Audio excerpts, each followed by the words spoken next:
കാലവർഷക്കെടുതി. പാലക്കാട് ജില്ലയിൽ വൈദ്യുതി മേഖലയിൽ മാത്രം 59.11 ലക്ഷം രൂപയുടെ നഷ്ടം. ജൂലൈ 30 മുതൽ ആഗസ്റ്റ് 3 വരെയുള്ള കണക്കാണിത്. 0.14 ഹെക്ടർ കൃഷിനാശവും ഉണ്ടായി. മഴ ശക്തമായ സാഹചര്യത്തിൽ പാലക്കാട് ജില്ലയിൽ വ്യാപക നാശനഷ്ടങ്ങൾ ഉണ്ടായതായി ജില്ലാ ദുരന്ത നിവാരണ അതോറിറ്റി അറിയിച്ചു. ജൂലൈ 30 മുതൽ ഓഗസ്റ്റ് 3 വരെയുള്ള കണക്കുകൾ പ്രകാരം വൈദ്യുതി മേഖലയിൽ 59.11 ലക്ഷം രൂപയുടെ നാശനഷ്ടമാണ് കണക്കാക്കുന്നത്. 5 ഹൈ ടെൻഷൻ പോളുകൾക്കും 87 ലോ ടെൻഷൻ പോളുകൾക്കും കേടുപാടുകൾ സംഭവിച്ചു. 2 സ്ഥലങ്ങളിൽ HT ലൈനുകളും 243 ഇടങ്ങളിൽ LT ലൈനുകളും പൊട്ടിവീണു. കാർഷിക മേഖലയിലും കാലവർഷം വലിയ നാശനഷ്ടമാണ് വരുത്തിയിരിക്കുന്നത്.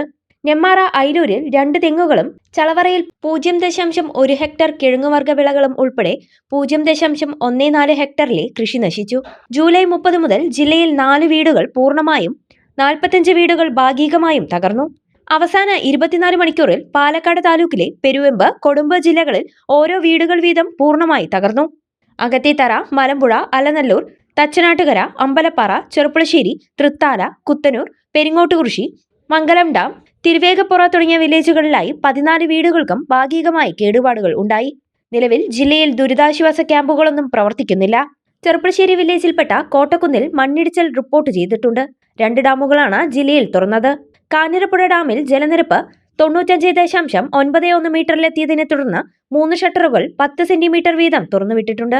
വരും ദിവസങ്ങളിലും അതിശക്തമായ മഴയുണ്ടാകാൻ സാധ്യതയുള്ളതിനാൽ പൊതുജനങ്ങൾ ജാഗ്രത പാലിക്കണമെന്ന് ജില്ലാ ദുരന്ത നിവാരണ അതോറിറ്റി അറിയിച്ചു.